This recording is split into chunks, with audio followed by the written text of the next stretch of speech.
रचनाकार मोहन राकेश। नाटक आषाढ़ का एक दिन। अंक 2। पिछले अंक में हमने देखा कि मल्लिका कालिदास को जाने को कहती है।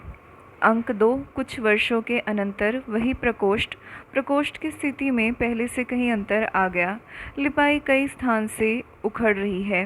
गेरू से बने स्वास्तिक, शंख और कमल अब बुझे बुझे से हैं। चूल्हे के पास पहले से बहुत कम बर्तन हैं। कुंभ केवल 2 हैं और उन पर ऊपर तक काई जमी है। आसन पर कुछ भोजपत्र बिखरे हैं, कुछ एक रेशमी वस्त्र में बंधे हैं। आसन के निकट एक टूटा मोड़ा है जिस पर भोजपत्र सी कर बनाया एक ग्रंथ रखा है। चूल्हे के निकट कोने में रस्सी बंधी है जिस पर कुछ वस्त्र सूखने के लिए फैलाए गए हैं। अधिकांश वस्त्र फटे हैं, उन पर जगह जगह टाकियाँ लगी है। एक टूटा मोड़ा ड्योढ़ी के द्वार के पास रखा है। चौकी एक ही है जिस पर बैठी मल्लिका खरल में औषध पीस रही है। अंदर बिछे तल्प का कोना उसी तरह दिखाई देता।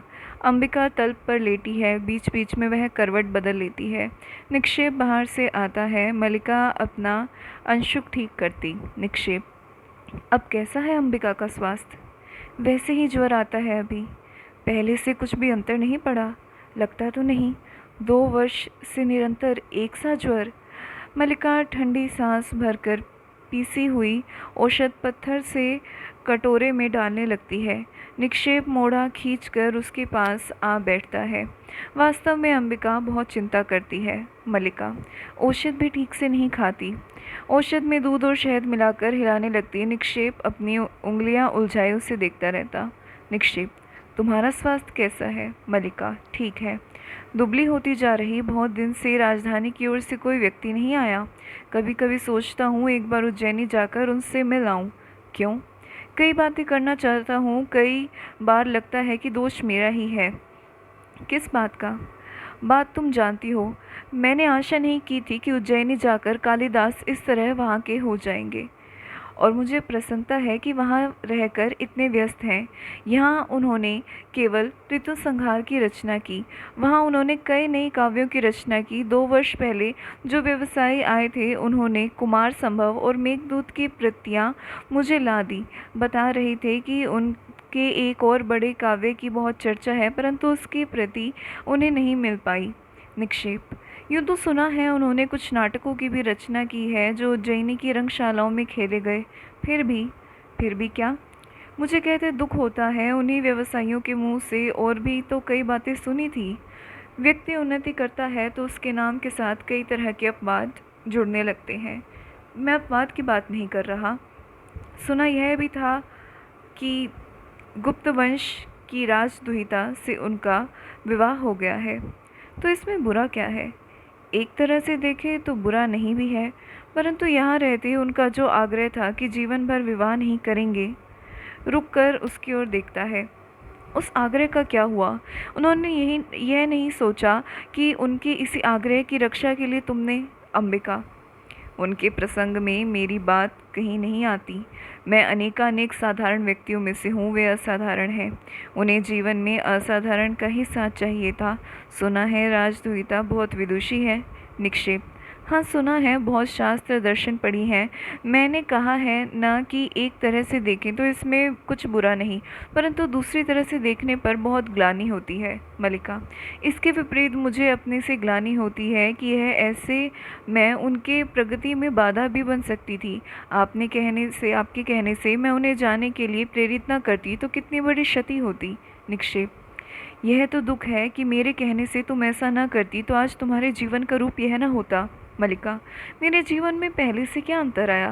पहले माँ काम करती थी, अब वह अस्वस्थ है, मैं काम करती हूँ। बाहर से तो इतना अंतर लगता है। केवल इतना ही अंतर? माँ को औषध दे दूँ, अभी आती हूँ। माँ, ठंड लगती है तो किवाड़ बंद कर दूँ?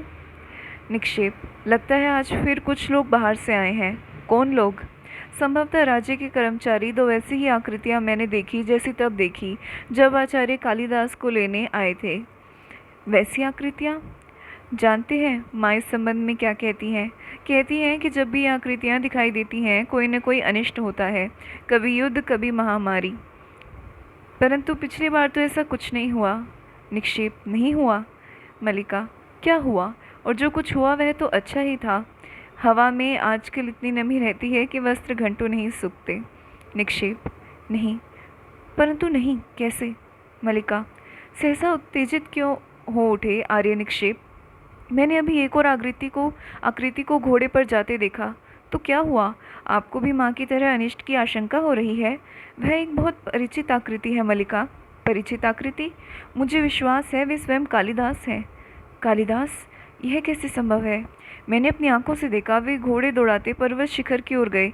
इस राजसी वेशभूषा में और कोई उन्हें न पहचान पाए। निक्षेप की आंखें पहचानने में भूल नहीं कर सकती। मैं अभी जाकर देखता हूँ। राज्य कर्मचारी भी अवश्य उन्हीं के साथ आए होंगे। मलिका, वे आए हैं और पर्वत शिखर की ओर गए?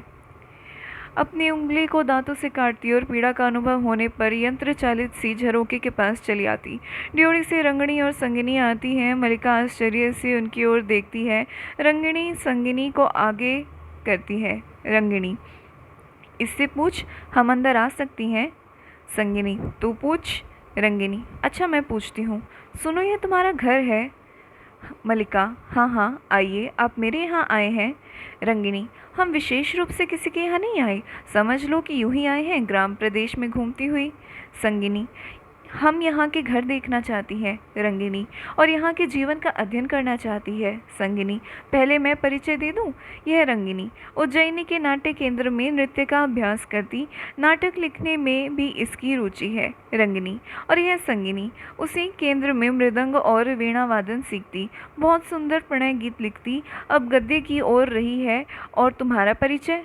मलिका कुछ भी उत्तर न देकर आश्चर्य से उन्हीं की ओर देखती रही। संगिनी, तुम अपना परिचय नहीं दिया।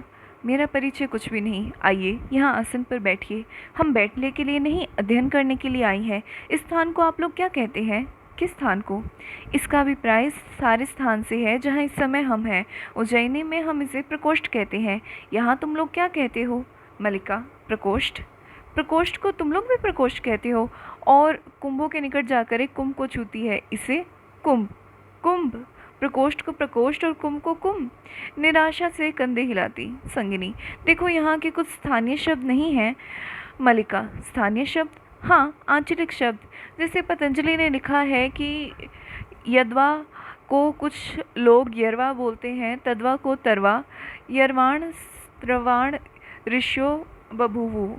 मलिका, मुझे इतना ज्ञान नहीं। संगिनी कुछ निराश से आसन पर बैठ जाती। रंगिनी घूमकर प्रकोष्ठ की एक एक वस्तु का निरीक्षण करती। मलिका संगिनी के पास चली जाती। संगिनी, देखो, हम कुछ ऐसी बातें जानना चाहती हैं जिनका संबंध यहाँ के और केवल यहाँ के जीवन से हो। तुम्हारे घर और वस्त्र तो लगभग हमारे जैसे हैं। यहाँ के जीवन की अपनी विशेषता क्या है? यहाँ के जीवन की अपनी विशेषता मैं नहीं जानती। हमारा जीवन हर दृष्टि से बहुत साधारण है। संगिनी, यह मैं नहीं मान सकती। इस प्रदेश ने कालिदास जैसे असाधारण प्रतिभा को जन्म दिया है। यहाँ की तो प्रत्येक वस्तु असाधारण होनी चाहिए। रंगिनी चूल्हे के आसपास की सब वस्तुओं को अच्छी तरह देखकर तथा एक बार अंदर झांककर उसके पास आ जाती।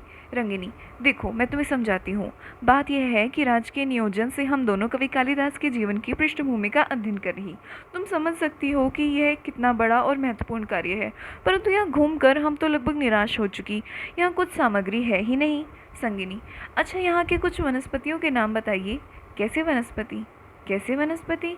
जैसे कालिदास ने कुमार संभव में लिखा है, भास्वनी रत्नानति महोषधिश्च। ये प्रकाश देने वाली औषधियाँ कौन सी हैं? औषधियाँ प्रकाश नहीं देती। औषधियाँ प्रकाश नहीं देती? तुम्हारा अभिप्राय है कि कालिदास ने जो लिखा है वह झूठ है? उन्होंने कभी भी झूठ नहीं लिखा।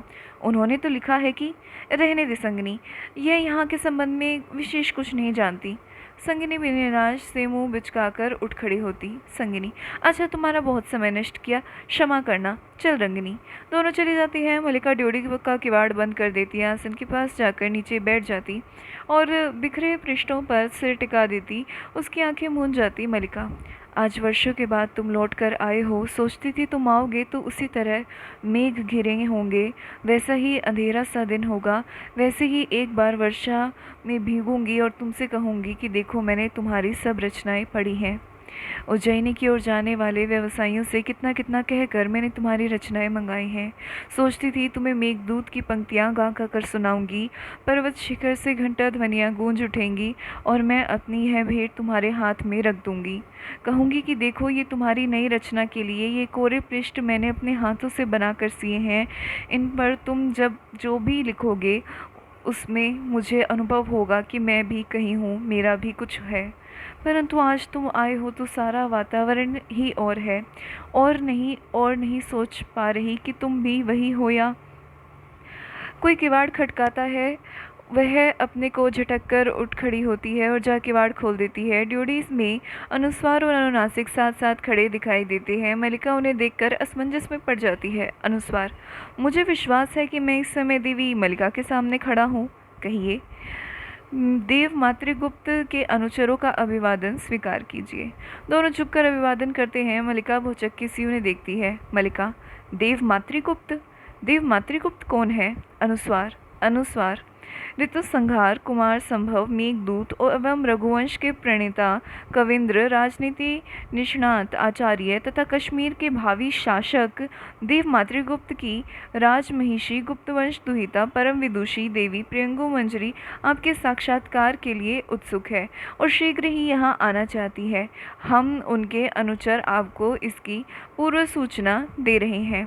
मलिका, ऋतु संहार और मेघदूत आदि के प्रणेता तो कालिदास हैं, और आप कह रहे हैं कि? अनुस्वार, वे गुप्त राज्य की ओर से कश्मीर का शासन संभालने जा रहे हैं। मातृगुप्त उन्हीं का नया नाम है। वे कश्मीर का शासन संभालने जा रहे हैं और उनकी राजमहिषी मुझसे मिलने के लिए यहाँ आ रही हैं। अनुस्वार, मुझे विश्वास है कि इस गौरवपूर्ण अवसर पर आप अपने उपवेश गृह की वस्तु विन्यास में कुछ परिवर्तन आवश्यक समझेंगी। इसे आपका आदेश समझते हुए हम यह कार्य अभी अपने हाथों से संपन्न किए देते हैं। आओ अनुनासिक। दोनों प्रकोष्ठ में आकर निरीक्षण करने की दृष्टि से सब वस्तुओं को देखते हैं। मलिका एक और हट जाती, अनुनासिक आसन के पास चला जाता। अनुनासिक, मैं समझता हूँ कि यह आसन द्वार के निकट होना चाहिए। अनुस्वार, देवी द्वार से प्रवेश करेंगी तो आसन द्वार के निकट होगा। अनुनासिक, उस स्थिति में इसे इसकी वर्तमान स्थिति से 7 उंगल दक्षिण की ओर हटा देना चाहिए। अनुस्वार, दक्षिण की ओर? नकारात्मक भाव से सर हिलाता। मैं समझता हूँ कि इसकी स्थिति 5 उंगल उत्तर की ओर होनी चाहिए। गवाक्ष से सूर्य की किरणें सीधी इस पर पड़ती हैं। मैं तुमसे सहमत नहीं हूँ। तो विवादास्पद विषय होने से आसन को यही रहने दिया जाए। अच्छी बात है, इसे यही रहना दिया जाए। और ये कुंभ? मैं समझता हूँ एक कुंभ इस कोने में और दूसरा उस कोने में होना चाहिए, पर मैं समझता हूँ कि कुंभ यहाँ होना ही नहीं चाहिए। क्यों का कोई उत्तर नहीं। मैं तुमसे सहमत नहीं। तो कुंभों को भी यहीं रहने दिया जाए। दोनों उधर जाते हैं जिधर रस्सी पर वस्त्र सूखने के लिए फैलाए गए। मलिका आसन के पास जाकर बिखरे पन्नों को समेटती है, उन्हें मोढ़े पर रखकर चुपचाप अंदर चली जाती है। अनुस्वार गीले वस्त्र को छूता। ये वस्त्र भी गीले हैं, इसलिए इन्हें नहीं हटाना चाहिए। क्यों? शास्त्रीय प्रमाण ऐसा है। कौन सा प्रमाण है? यह तो मुझे याद नहीं। क्या याद है कि ऐसा प्रमाण है? हाँ। तो संदिग्ध विषय है। हाँ, तब तो अवश्य संदिग्ध विषय है। संदिग्ध विषय होने से वस्त्रों को भी रहने दिया जाए। अच्छी बात है, वस्त्रों को भी रहने दिया जाए। अनुनासिक, परंतु ये चूल्हा अवश्य यहाँ से हटा देना चाहिए। अनुस्वार, चूल्हा हटाने का अर्थ होगा आसपास की सब वस्तुओं को हटाया जाए। इसके लिए बहुत समय चाहिए। समय के अतिरिक्त बहुत धैर्य चाहिए। धैर्य के अतिरिक्त बहुत परिश्रम चाहिए। मैं समझता हूँ कि भाजनों को हाथ लगाना हमारी स्थिति के अनुकूल नहीं। मैं भी यही समझता हूँ। तो इस बात में हम दोनों सहमत हैं कि चूल्हे को न हटाया जाए। मैं समझता हूँ हम दोनों सहमत हैं। अनुनासिक चारों ओर देखता। और तो कुछ शेष नहीं। मेरे विचार से तो कुछ भी शेष नहीं अभी शेष है। क्या? यह चौकी यहाँ रास्ते में पड़ी है, इसे यहाँ से हटा देना चाहिए। मैं इससे सहमत हूँ। तो इसे हटा देना चाहिए। हाँ, अवश्य हटा देना चाहिए। तो हटा दो। मैं? हाँ। तुम? नहीं। क्यों का कोई उत्तर नहीं। फिर भी पहले मैंने तुमसे कहा, परंतु चौकी देखी पहले तुमने। तो हटा दो। तुम हटा दो तो रहने दो। अब? हाँ, अब चारों ओर एक दृष्टि और डाल लें। मातुल उत्तेजित सा बाहर से आता है। मातुल, अधिकारी वर्ग, आपका कार्य यहाँ पूरा हो गया। अनुनासिक, क्यों अनुस्वार? अनुस्वार, हाँ पूरा हो गया ना। क्यों अनुनासिक? हाँ हो गया, केवल एक दृष्टि डालना शेष है। हाँ केवल एक दृष्टि डालना शेष है, तो वह दृष्टि अब रहने दीजिए। देवी प्रियंगु मंजरी बाहर पहुंच गई। देवी बाहर पहुंच गई तो चलो अनुस्वार, अनुस्वार चलो। दोनों साथ साथ साथ बाहर चले जाते हैं। मातुल भी पीछे पीछे चला जाता और क्षण भर बाद प्रियंगु मंजरी को मार्ग दिखलाता वापस आता है। मातुल, वह इस सारे प्रदेश में सबसे सुशील, सबसे विनीत और सबसे भोली लड़की है। मलिका अंदर से आती। आओ मलिका, मैं देवी से तुम्हारी ही प्रशंसा कर रहा। देवी जब से आई हैं तुम्हारे ही संबंध में पूछ रही। तो यही है हमारी मलिका, इस प्रदेश की राजहंसिनी। मलिका, देवी के लिए कौन सा आसन निश्चय किया गया? प्रियंगु, आर्य मातुल, आप अब जाकर विश्राम करिए। अनुचर मेरे लौटने तक बाहर प्रतीक्षा करेंगे। परंतु आपके लिए आसन, उसकी चिंता ना करें, मेरी असुविधा नहीं होगी। असुविधा तो होगी, आप असुविधा को असुविधा ना माने, यह दूसरी बात है। और वास्तव में कुलीनता कहते इसी को है। बड़े कुल की विशेषता ही यह होती है कि आप विश्राम करें। मैंने पहले ही आपको बहुत थकाया है। मुझे थकाया? आपने? आपके कारण मैं थकूंगा? मुझे आप दिन भर पर्वत शिखर से खाई में और खाई से पर्वत शिखर पर जाने को कहती रहीं तो भी मैं नहीं थकूंगा। मातुल का शरीर लोहे का बना है, लोहे का। आत्मशलाघा नहीं करता, परंतु हमारे वंश में केवल प्रतिभा ही नहीं, शरीर शक्ति भी बहुत है। मैं पशुओं के पीछे दिन में 10-10 योजन घुमा हूँ। मैं कहता हूँ संसार में सबसे कठिन काम कोई है तो पशुपालन है। एक भी पशु मार्ग से भटक जाए तो देखिए, आज भी आपके पशु भटक रहे होंगे, जाकर एक बार उन्हें देख लीजिए। अब मैं पशु को देखूंगा। गुप्त वंश के साथ संबंध और पशु की देखरेख? मैंने तो अपने सब पशु वर्षों पहले ही बेच दिए, और सच कहूँ तो उसमें भी मुझे लाभ ही रहा, क्योंकि प्रियंगु की दृष्टि मलिका से मिल जाती। वह बढ़कर मलिका के हाथ में अपने हाथों में ले लेती।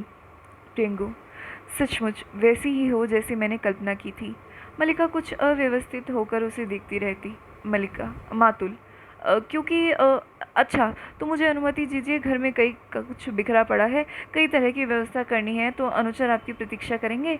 फिर भी मेरे लिए कोई आदेश हो तो कहला दीजिए।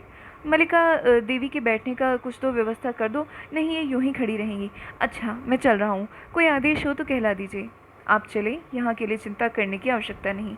अच्छा अच्छा, मुझे चिंता करने की क्या आवश्यकता है? चिंता करने के लिए यहाँ मलिका है, अंबिका है। फिर भी कोई काम हो तो कहला दीजिए। चला जाता प्रियंगु मंजरी क्षण भर मलिका की ओर देखती रहती, फिर उसकी ठोड़ी को हाथ से छू लेती। प्रियंगु, सचमुच बहुत सुंदर हो। जानती हो, अपरिचित होते हुए भी तुम मुझे परिचित नहीं लग रही। आप बैठ जाइए ना। मलिका, प्रियंगु, नहीं बैठना नहीं चाहती, तुम्हें और तुम्हारे घर को देखना चाहती। उन्होंने बहुत बार इस घर की और तुम्हारी चर्चा की। जिन दिनों मेघदूत लिख रहे थे उन दिनों प्रायः यहाँ का स्मरण किया करते। दृष्टि चारों ओर घूमकर फिर मलिका के चेहरे पर स्थिर हो जाती। आज इस भूमि का आकर्षण ही हमें यहाँ ले आया, अन्यथा दूसरे मार्ग से जाने में हमें अधिक सुविधा थी। मलिका, मैं समझ नहीं पा रही कि किस रूप में आपका आतिथ्य करूं। आप आसन ले लें तो मैं आपके लिए। प्रियंगु, आतिथ्य की बात मत सोचो। मैं तुम्हारे यहाँ अतिथि के रूप में नहीं आई हूँ। संभव था ये न भी आते, परंतु मैं ही विशेष आग्रह के साथ इन्हें लाई हूँ। मैं स्वयं एक बार इस प्रदेश को देखना चाहती हूँ। इसके अतिरिक्त, गले से हल्का विदग्धतापूर्ण स्वर निकलता, इसके अतिरिक्त एक और भी कारण है। चाहती थी कि इस प्रदेश का कुछ वातावरण साथ ले जाऊं। मलिका, इस प्रदेश का वातावरण? प्रियंगु मंजरी मुस्कुराकर उसकी ओर देखती, फिर टहलती हुई झरोखे के पास चली जाती। प्रियंगु, यहाँ से बहुत दूर तक की पर्वत श्रृंखलाएं दिखाई देती। कितनी निर्व्याज सुंदरता है। मुझे यहाँ आकर तुमसे स्पर्धा हो रही। मलिका दो एक पग उसकी ओर बढ़ा देती है। मलिका, हमारा सौभाग्य होगा आप कुछ दिन इस प्रदेश में रह जाएं। यहाँ आपको असुविधा तो होगी, परंतु इस सौंदर्य के सामने जीवन की सब सुविधाएं हैं। इसे आंखों में व्याप्त करने के लिए जीवन भर का समय भी पर्याप्त नहीं। परंतु इतना अवकाश कहाँ है। कश्मीर की राजनीति इतनी अस्थिर है कि हमारा एक एक दिन वहाँ से दूर रहना कई कई समस्याओं को जन्म दे सकता है। एक प्रदेश का शासन बहुत बड़ा उत्तरदायित्व है, हम पर तो और भी बड़ा उत्तरदायित्व है, क्योंकि कश्मीर की स्थिति इस समय बहुत संकटपूर्ण है। यूँ वहाँ के सौंदर्य की ही इतनी चर्चा है, परंतु हमें उसे देखने का अवकाश कहाँ रहेगा। इसलिए तुमसे स्पर्धा होती है। सौंदर्य का यह सहज उपभोग हमारे लिए केवल एक सपना है। बैठ जाओ, यहाँ मेरे पास बैठो। मैं दूसरा आसन ले लेती हूँ। लगता है यहाँ ग्राम प्रदेश में रहकर भी तुम्हें साहित्य से अनुराग है। किसकी रचनाएं हैं ये? कालिदास की। प्रियंगु, अब वे मातृगुप्त के नाम से जाने जाते हैं। यहाँ भी उनकी रचनाएं मिल जाती हैं। ये कृतियाँ मैंने उज्जैनी से आने वाले व्यवसायियों से प्राप्त की। प्रियंगु, मैं समझ सकती हूँ, उनसे जान चुकी हूँ कि तुम बचपन से उनकी संगनी रही हो। उनकी रचनाओं के प्रति तुम्हारा मोह स्वाभाविक है। वे भी जब तब यहाँ के जीवन की चर्चा करते हुए आत्मविस्मृत हो जाते, इसलिए राजनीतिक कार्यों से कई बार उनका मन उखड़ने लगता।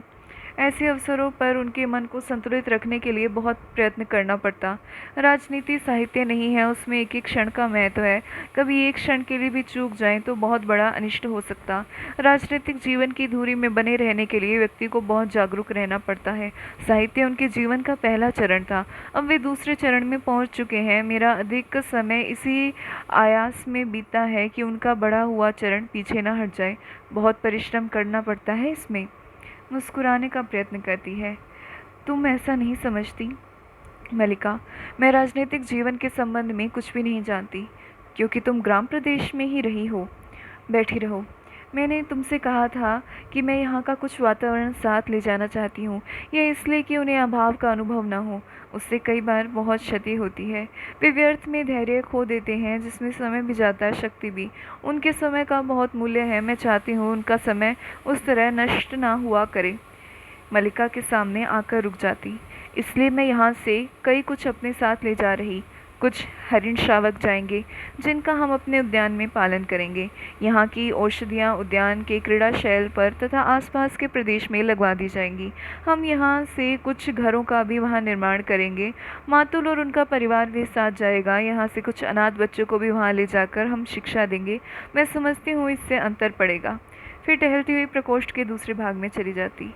देख रही हूँ कि तुम्हारे घर बहुत जर्जर स्थिति में है। इसका परिसंस्कार आवश्यक है। चाहो तो मैं इस कार्य के लिए आदेश दे जाऊंगी। उज्जैनी के दो कुशल यहाँ साथ आए हैं। क्यों? मलिका उठ कर उसकी ओर आती। मलिका, आप बहुत उदार हैं, परंतु हमें ऐसे ही घर में रहने का अभ्यास है, इसलिए असुविधा नहीं होती। प्रियंगु, फिर भी चाहूँगी कि इस घर का परिसंस्कार हो जाए। उनके जीवन के आरंभिक वर्षों का इस घर के साथ भी संबंध रहा। मातुल के घर के स्थान पर मैंने नए भवन के निर्माण का आदेश दिया है। स्थपतियों से कहा है कि वे उज्जैनी से लक्षण शिलाएं लाकर कार्य आरंभ कर दें। खेद है कि कार्य के निरीक्षण के लिए मैं स्वयं यहाँ न रह पाऊंगी। कल ही हमें आगे की यात्रा आरंभ कर देनी होगी। तुम भी हमारे साथ क्यों नहीं चलती? मलिका विमूढ़ सी उसकी ओर देखती रहती है। मैं? हाँ, इसमें बाधा क्या है? यहाँ तुम किसी ऐसे सूत्र से तो बंधी नहीं होगी। मेरी माँ यहाँ है। यह कोई बाधा नहीं। तुम्हारी माँ के भी साथ चलने की व्यवस्था हो सकती है।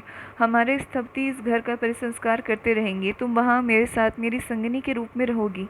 क्षमा चाहती हूँ, मैं अपने को ऐसे गौरव की अधिकारिणी नहीं समझती, परंतु मैं तुम्हें इससे कहीं अधिक की अधिकारिणी समझती हूँ। मेरे आने से पहले राज्य के 2 अधिकारी यहाँ आए थे। मैंने उन्हें औपचारिकता के लिए नहीं भेजा था। देखा है, तुम उनमें से जिसे भी अपने योग्य समझो, उसी के साथ तुम्हारा विवाह का प्रबंध किया जा सकता है। दोनों योग्य अधिकारी हैं। देवी, संभवतः तुम दोनों में से किसी को भी अपनी योग्य न समझती, परंतु राज्य में ये 2 ही नहीं, और भी अनेक अधिकारी हैं। मेरे साथ चलो, तुम जिससे भी चाहोगी। इस विषय की चर्चा छोड़ दीजिए। क्यों? तुम्हारे मन में कल्पना नहीं है कि तुम्हारा अपना घर परिवार हो? नहीं, इसके मन में यह कल्पना नहीं है। अंबिका। मल्लिका, माँ। अंबिका, इसके मन में यह कल्पना नहीं है, क्योंकि यह भावना के स्तर पर जीती है। इसके लिए जीवन में। मल्लिका, तुम क्यों उठाई माँ? तुम्हारा स्वास्थ्य ठीक नहीं, चलो चलकर लेटे रहो। उसे वापस अंदर ले जाना चाहती है, परंतु अंबिका उसका हाथ अपनी पीठ से हटा देती। अंबिका, मैं किसी आने वाले से बात भी नहीं कर सकती। दिन मास वर्ष मुझे घुटते हुए बीत गए।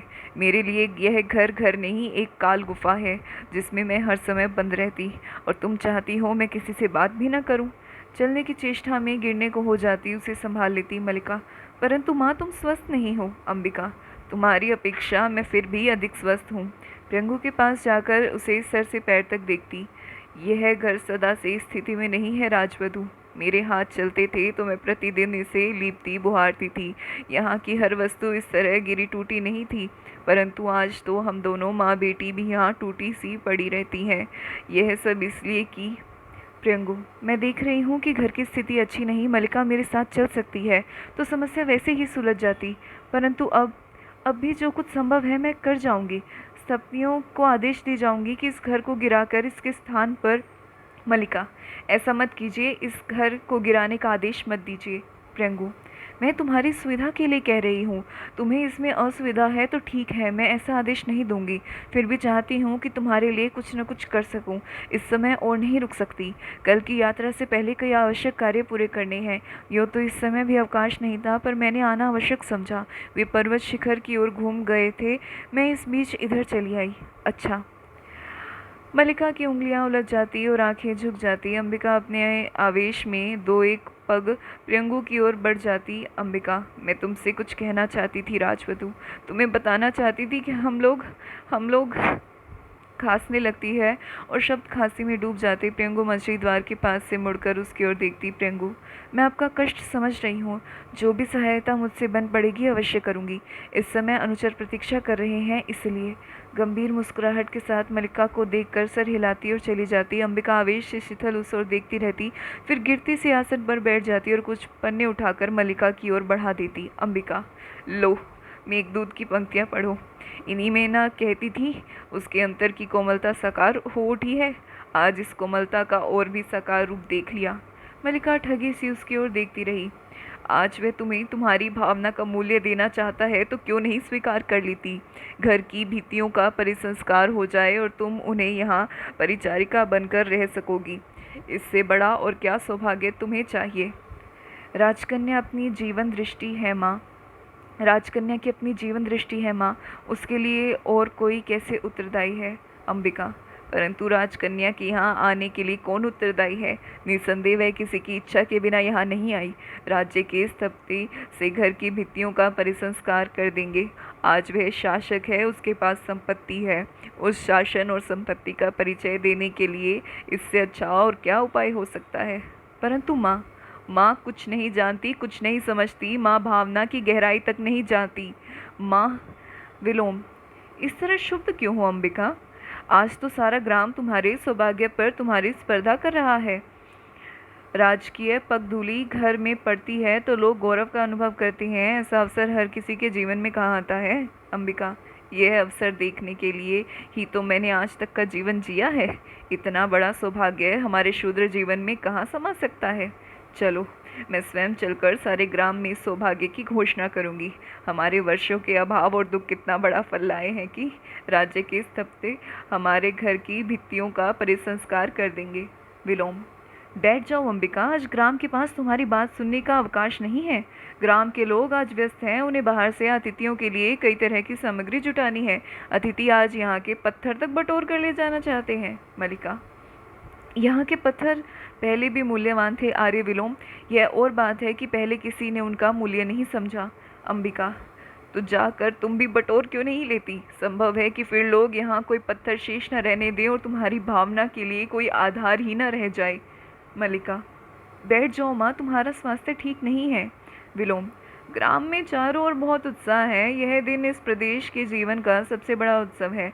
लोग आज अपने पशुओं की चिंता नहीं कर रहे, वे अतिथियों के लिए भोजन और पान की सामग्री जुटाने में व्यस्त है।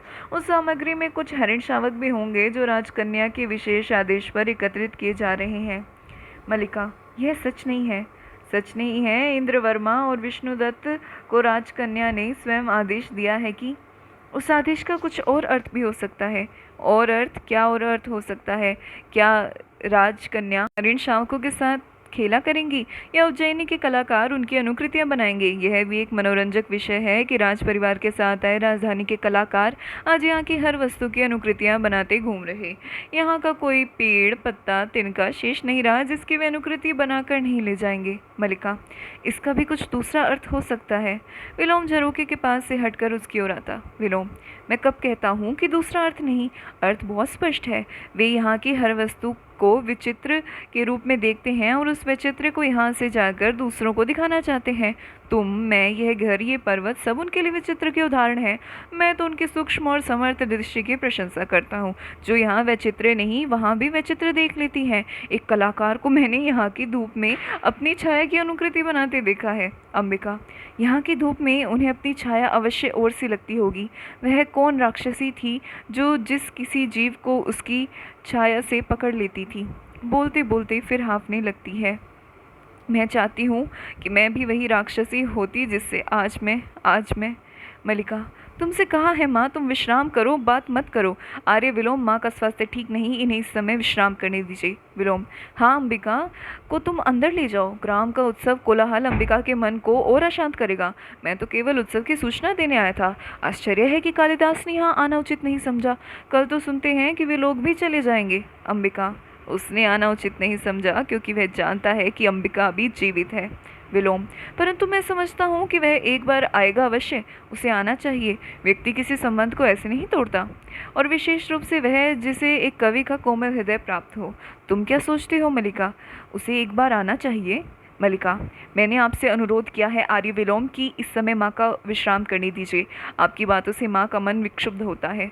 मेरी बातों से अंबिका का मन विक्षुब्ध होता है? मैं समझता हूँ उसके कारण दूसरे हैं। अंबिका जानती है किन कारणों से उसका मन विक्षुब्ध होता है। मैं भी उन कारणों को समझता हूँ, इसलिए बहुत सी बातें जो अंबिका के मन में रहती हैं मैं मुँह से कह देता हूँ। तुम्हें मेरा यहाँ होना अखर रहा है, मैं जानता हूँ।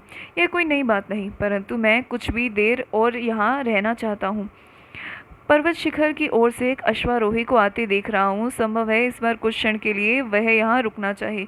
उस स्थिति में मैं भी उसके कुशल क्षेम पूछ लूँगा। मेरी उससे पुरानी मित्रता है। मलिका, आर्य विलोम, उस स्थिति में आपका यहाँ होना किसी भी दृष्टि से उचित नहीं। आप उनसे मिलना चाहें तो उसके लिए यह एक स्थान नहीं है। विलोम, परंतु यही स्थान क्या बुरा है? उसके जाने के दिन भी हम यहीं पर मिले थे।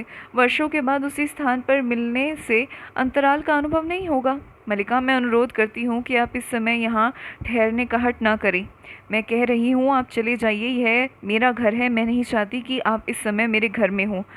माँ, इनसे कहो ये यहाँ से चले जाएं। मैं नहीं चाहती इस समय यहाँ कोई अयाचित स्थिति उत्पन्न हो। तुम स्वस्थ नहीं हो और मैं नहीं चाहती कि कोई भी ऐसी बात हो जिसका तुम्हारे स्वास्थ्य पर विपरीत प्रभाव पड़े। अंबिका उसके हिलाने से इस तरह हिलती है जैसे वह जड़ हो गई। उसके माथे पर त्योरियां चढ़ पड़ी और आंखें बिना पलक झपकते सामने देख रही। टापू का शब्द बहुत पास आ जाता है। मलिका फिर विलोम के पास चल जाती। मलिका, आर्य विलोम, मैंने आपसे कहा आप यहाँ से चले जाएं। आप नहीं जानते कि चला जाता हूँ। मैं नहीं चाहता मेरे कारण यहाँ कोई अयाचित स्थिति उत्पन्न हो, परंतु क्या अयाचित स्थिति उत्पन्न हो सकती है? जान सकता हूँ। क्यों अंबिका, मेरे यहाँ रहने से क्या अयाचित स्थिति उत्पन्न हो सकती है? अंबिका, मैं नहीं जानती थी, आज नहीं तब से ही जानती थी। वह आता तो मुझे आश्चर्य होता, अब मुझे आश्चर्य नहीं है। कोई आश्चर्य नहीं, प्रसन्नता है कि मैं उसके संबंध में ठीक सोचती थी। जीवन एक भावना है, कोमल भावना, बहुत बहुत कोमल भावना। विलोम, परंतु मुझे खेद है। वर्षों से इस दिन की प्रतीक्षा थी। अपनी मित्रता पर भरोसा भी था, परंतु अब भरोसा नहीं रहा। संभवतः यह मित्रता एक ओर से ही थी। उसने कभी हमें अपनी मित्रता के योग्य नहीं समझा। फिर समान की समान से मित्रता होती है। मलिका सहसा उठ खड़ी होती। उसकी आंखों से हताशा की कठोरता झलक रही। आर्य विलोम, मैं फिर कह रही हूँ आप चले जाएं, अन्यथा वास्तव में ही यहाँ एक अयाचित स्थिति उत्पन्न हो जाएगी। ऐसा? तब तो मुझे अवश्य चले जाना चाहिए। अच्छा अंबिका, तुम्हारे स्वास्थ्य की मुझे बहुत चिंता रहती। जहाँ तक संभव हो घृत और मधु का सेवन करो। मैंने अभी अभी नया मधु निकाला है, आवश्यकता हो तो मैं तुम्हारे लिए। मलिका, हमें मधु की आवश्यकता नहीं, हमारे घर में मधु पर्याप्त मात्रा में है। ऐसा? अच्छा अंबिका, फिर कभी मधु की आवश्यकता पड़ ही जाए तो संकोच मत करना। फिर चला जाता। मलिका क्षण भर सर झुकाए दबी सी खड़ी रहती, फिर अपने को संभाल पाने में असमर्थ अंदर को चल देती। अंबिका का भाव आवेश में हताश और हताश से करुणा में बदल जाता। अंबिका, मलिका, मलिका रुक जाती पर कुछ उत्तर न देती, मुंह हाथों में छिपा लेती। अंबिका उठकर धीरे धीरे उसके पास आ जाती और उसे बाहों में ले लेती। मलिका अंबिका के वक्ष में मुंह छिपा लेती। सारा शरीर रुलाई से कांपता रहा, पर गली से स्वर नहीं निकला। अंबिका की आंखें भर आती और वह अपने कांपते शरीर को अपने से सटाए उसकी पीठ पर हाथ फेरती रहती। फिर होठों और गालों से उसके सर को दुलारने लगती। अंबिका, अब भी रोती हो? उसके लिए, उस व्यक्ति के लिए जिसने। मलिका, उनके संबंध में कुछ मत कहो माँ, कुछ मत कहो।